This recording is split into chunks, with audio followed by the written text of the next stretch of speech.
আসসালামু আলাইকুম everyone, welcome back to my channel. আশা করি তোমরা সকলে খুব ভালো আছো। আর হ্যাঁ, আলহামদুলিল্লাহ আমি খুব ভালো আছি, সুস্থ আছি, স্বাভাবিক আছি। তো বলো, কেমন কাটলো তোমাদের পুজোর দিনগুলো? মানে পুরো এবার দারুণই কেটেছে বলতে হবে। আমি খুবই এনজয় করলাম, সব দিনগুলো বেশ ভালোই ঘোরাফেরা হলো। আজকে রাতটায় স্টে করলাম বহরমপুরে। তো বহরমপুরে আমার ননদের বাড়ি থেকে দুপা হেঁটেই একটা ফাংশান হচ্ছিল। তো জাস্ট ফাটাফাটি হয়েছিল। সিঙ্গারটা, ফিমেল সিঙ্গারটা দারুণ গান করলো। আর পাশে দেখছো কেমন নাচ করছে ওদেরই সব ব্যান্ডের। যাই হোক, আমরাও খুব মজা করছিলাম রাত্রেবেলাতে। তারপর ঝিরিঝিরি বৃষ্টি পড়ছিল, তার মাঝে ওই যে টর্নেডো পটেটো চিপস জাস্ট ফাটাফাটি, প্লাস আইসক্রিম জমে একদম ক্ষীর হয়ে গেল এই আর কি।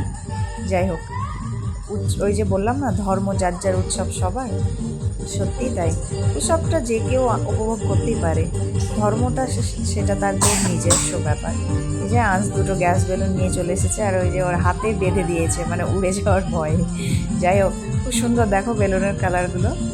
সত্যি আমরা যখন ছোটো ছিলাম তখন আমাদেরও এইসব জিনিসগুলো নিয়ে খুব ইন্টারেস্ট ছিল, মানে কালারফুল জিনিসগুলো খুব ভালো লাগতো। এখন বড় হয়ে গেছি বলে আর কিছুই ভালো লাগে না, আনন্দ সমস্ত কিছুই এখন বাচ্চাদের। যাই হোক, এই যে তার পরের দিন বাড়ি যাওয়ার জন্য রেডি হয়ে গেছি। এবার বাড়ি যাওয়ার পালা। খুব ঘোরাফেরা হলো, ডোমকল, বহরমপুর সব মস্তিতে বেশ কাটলো দিনগুলো।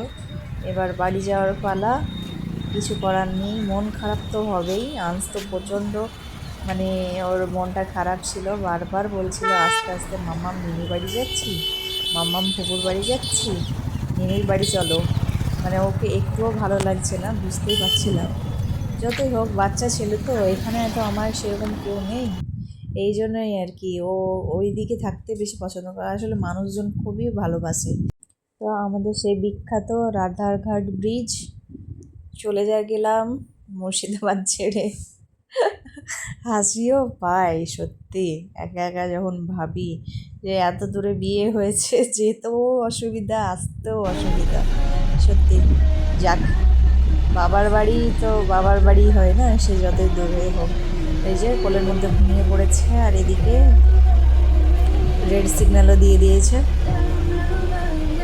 তারপরে এই যে যেতে যেতে কাশফুল দেখলাম, কাশফুলগুলো দেখে এত ভালো লাগলো, মন ভরে গেল। তো একটু ক্যাপচার করে নিলাম। তাও সন্ধ্যা লেগে যাওয়ারই মুহূর্ত, আর একটু আগে হলে আরও সুন্দর দেখা যেত। যাক, তাও বোঝা যাচ্ছে কত সুন্দর। আমার কাশফুল খুব ভালো লাগে, এই জন্যই আর কি কাশফুলের উপর একটা আলাদা একটা অ্যাট্রাকশান আছে।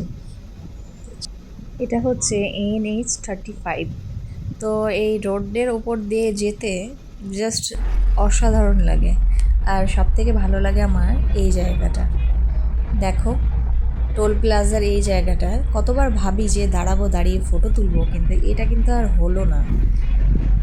যাক, কোনো না কোনো দিন একটা এই আশাটাকেও পূর্ণ করব।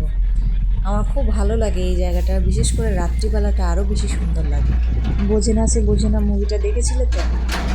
ওই যে যখন অ্যাক্সিডেন্টের সময়টা আসে, আর এই রাস্তাটাতেই প্রত্যেকবার যখন যাই না, আমার ওই সিনেমাটার কথাই মনে পড়ে, যে বোঝে না সে বোঝে না।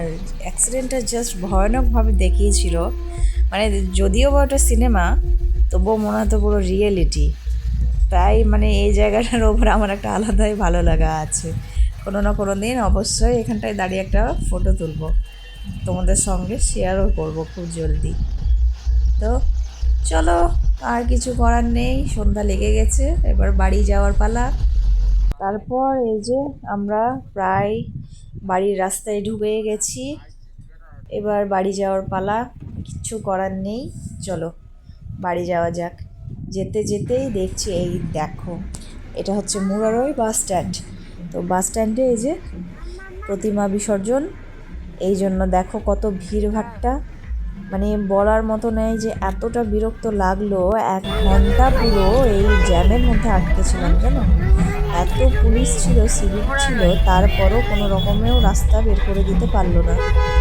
এত নাচ গান হই হুল্লোড়ের মধ্যে ওদের ভালো লাগবে ঠিকই, 1 ঘন্টা ধরে বিরক্ত হয়ে হয়ে ফাইনালি বাইপাস হয়ে বাড়ি ফিরলাম। আর এই যে চা হাতে নিয়ে বসলাম ক্লান্তিগুলো সব দূর করতে।